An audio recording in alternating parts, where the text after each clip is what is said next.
Yun guys, so hello. Back to vlog tayo guys. At kuya, nagbabalik ang kuya mo Benok. At dito ipapakita natin kung paano mag-align ng rear fender sa Honda Click 125. At ipapakita din natin kung paano mag-install ng protector sa signal lights natin. Dito papakita natin kung ano yung una natin kailangan tanggalin para makita natin ng tornilyo nito sa rear fender para ma-align natin.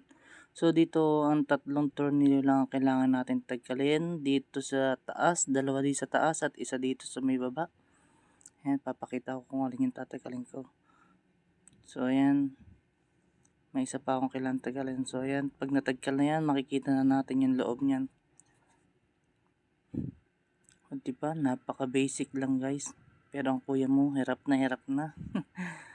So ito bale, nung pagkatagal ko nito, wala na yung tornilyo, nahulog na yung tornilyo o hindi talaga siya naka-bolt doon sa loob. Kaya pala di naka-align yung ating rear fender sa likod. Kasi yung isang tornilyo natin ay tagkal. So ito, kailangan lang natin higpitan dito. Ito lang yung proseso pag mag-align kayo ng rear fender natin sa Honda Click. Bubuksan lang natin yan at kailangan lang nating i-check o kailangan lang nating higpitan kung may luwag na tornilyo. Yun sa akin kaya di siya naka-align. Yung isang tornilyo niya na nakatagkal pala. Nahulog siya nung pagkaalis ko ng cover. Ayan, nahigpitan na natin. Yan, sigurado na yan. Solid na yan. Align na yan. Ipapakita ko lang sa picture yung pagka-align ng rear fender natin para makita nyo din. Sobrang init dito guys sa Pasay.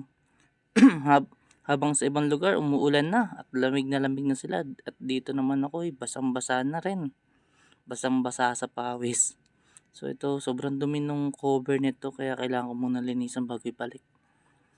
Kasi pag sinarado na natin ito, matatagalan na ulit buksan to. Yan. Balik ulit natin.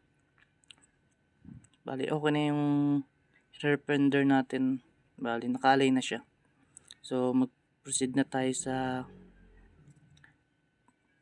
protector ng signal lights. Pagkakabit ito. Yan. Ang una lang natin kakabit yung sa ilalim lang na tornilyo. Bali, yun sa dalawa, yun yung papalitan natin ng tornilyo para sa signal light protector. Yun yung gagamitin natin na paglalagyan ng protector, yung dalawang tornilyo sa taas. Bale, doon na siya ipipix yung protector natin. So guys, ito nga pala yan. Ito yung ilalagay natin na signal lights protector. So yan lang, ganyan lang kadali. Napakadali lang guys. Kayang-kaya niya to. Alam niyo naman ng kuya niyo, medyo hirap. Lagi namang hirap. So ito lang guys. Thank you for viewing. So ito na siya, yung protector. Tapos ito na yung align ng si rear natin. Init ay, darling. Tingnan mo. Grabe.